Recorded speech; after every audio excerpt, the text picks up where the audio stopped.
So again we'll see examples on current density and its equations.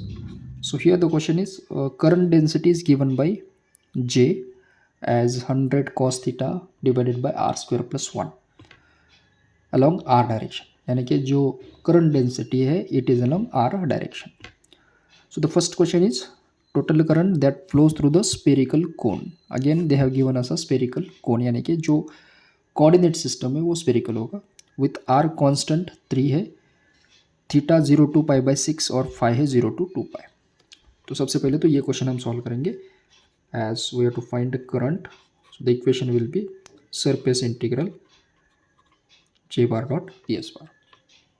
अब हम find out करेंगे D S differential surface spherical coordinate system में. तो देखिए जो जे का डायरेक्शन है वो अलॉन्ग आर है और यहाँ पर भी आर कांस्टेंट यानी कि जो डायरेक्शन है वो अलॉन्ग आर डायरेक्शन होगा. तो डी एस होगा r square sine theta d theta d phi और ये डायरेक्शन है A R.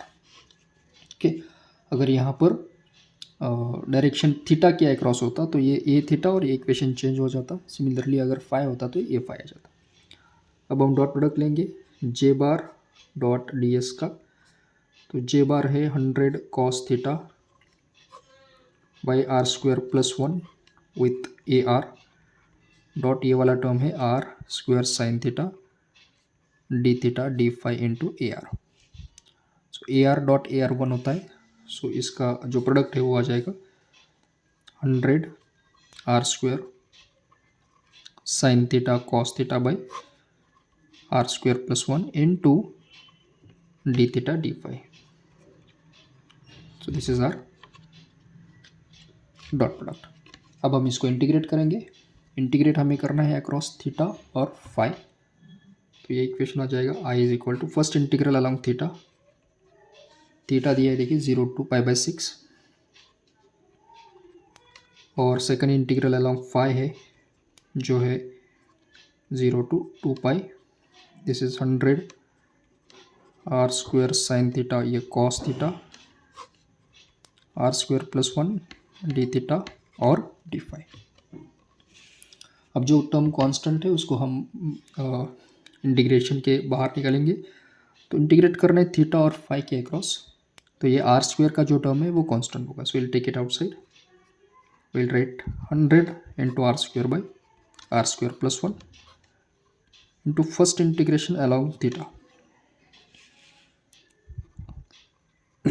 Sign theta cos theta d theta और सेकंड इंटीग्रेटिंग टर्म में फाई के across as d phi. So अगर इस वाले की बात करेंगे sine theta into cos theta. Sine theta into cos theta को इंटीग्रेट करने के लिए इसको हम फॉर्मूला में लिखेंगे as we know that sine 2 theta is equal to होता है 2 sine theta into cos theta. तो sine theta into cos theta की जगह पे लिखेंगे sine 2 theta by 2. So we will get this equation as current 100 into are square plus 1. First इसकी जगह पे 0 टू पाई बाई 6 तो ये आ जाएगा sine 2 theta by 2 d theta और ये तो है फिक्स्ड है 0 to 2 pi d phi. Now let's integrate और वैल्यू भी हम सब्सटीट्यूट करेंगे. सबसे पहले तो इसको कैंसिल करेंगे. ये हो जाएगा 50 इंटू आर इज गिवन 3. तो 3 का स्क्वायर होता है 9 डिवाइडेड बाई 3 का square 9 plus 1 10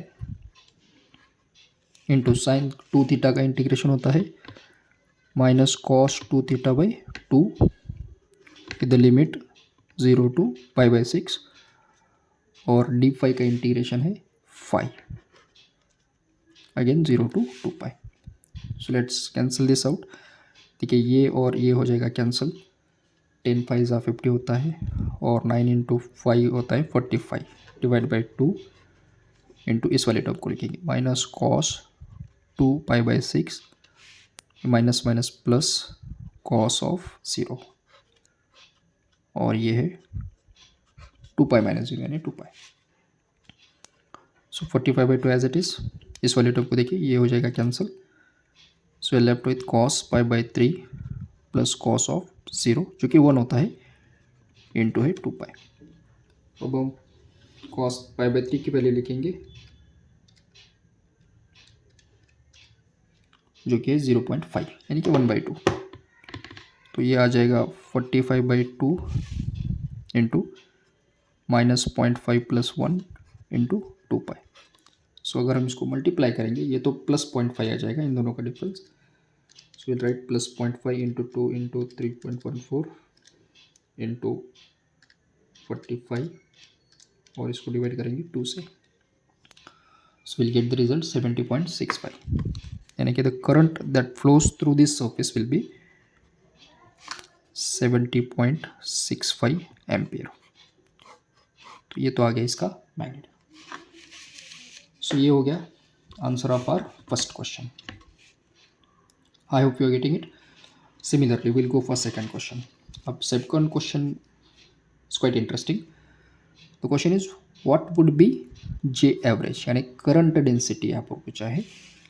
if the total current is produced over a cap, यानी कि जो स्पेरिकल कोन है इसमें से जो करंट प्रोड्यूस हो रहा है, बिकॉज ऑफ दैट जो भी करंट डेंसिटी जनरेट होगा उसका वैल्यू हमें फाइंड आउट करना है। इस वाले केस के लिए first of all we'll write the equation of current density. As we know that current density is ratio of total current over a surface area. That means the total current that passes through a unit surface area is called as current density. So equation है I by S. अब ये current तो हमें मालूम है, अभी हमने find out किया था। हमें फाइंड आउट करना है सरफेस एरिया। तो यहाँ पर लिखेंगे सरफेस एरिया जो डिफरेंशिएबल फॉर्म में होगा ds इज इक्वल टू। अब अगर हम इक्वेशन की बात करेंगे तो क्वेश्चन में दिया है j अलोंग r डायरेक्शन। तो अगर ये r डायरेक्शन में है तो j एवरेज भी r डायरेक्शन में होना चाहिए, यानी जो डिफरेंशियल सरफेस है वो अलोंग r डायरेक्शन होगा। तो डिफरेंशियल इक्वेशन है r square sine theta d theta d phi. r direction के अक्रॉस हमने खाली मैग्नीट्यूड लिया है। इसको हम इस तरह से लिख सकते हैं d S bar will be equal to d s dot a r bar, कुछ इस तरह से। तो अगर हमें सरफेस फाइंड करना है तो इसको इंटीग्रेट करना पड़ेगा, यानी कि integrating on both the side. I hope it is clear. Okay, now it is थोड़ा बफरिंग हो रहा है तो let's adjust it. So will integrate on both the sides, will get surface area is equal to double integration first along theta जिसका वैल्यू है 0 to pi by 6, r square को बाहर निकालेंगे, ये साइन थीटा डी थीटा, और दूसरा integral है along phi 0 to 2 pi into d phi. अब आर का वैल्यू तो क्वेश्चन में दिया है 3, तो ये आ जाएगा 3 स्क्वायर साइन थीटा का integral minus cos theta 0 to pi by 6, और ये है phi 0 to 2 pi. 3 square will be 9 into ये वाला term minus cos pi by 6 plus cos of 0 into 2 pi. So let's just put all those values and multiplication.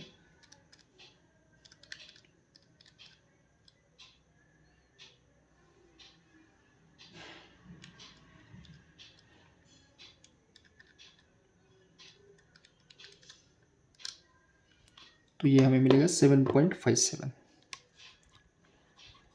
This is surface area metre square. अब अगर हमें current density find out करना है जो कि average है, जिसको हम लिखेंगे J average will be equal to net current जो हमने अभी डिटरमाइन किया था, ये था 70.65 डिवाइडेड बाय सरफेस एरिया है 7.57 का।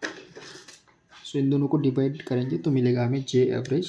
सो let's divide them 70.65 divided by 7.57।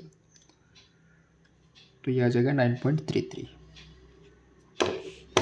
So finally हम लिखेंगे J average 9.33 ampere per metre square. So this is the answer of second question. Okay, I hope you understood this. Thank you.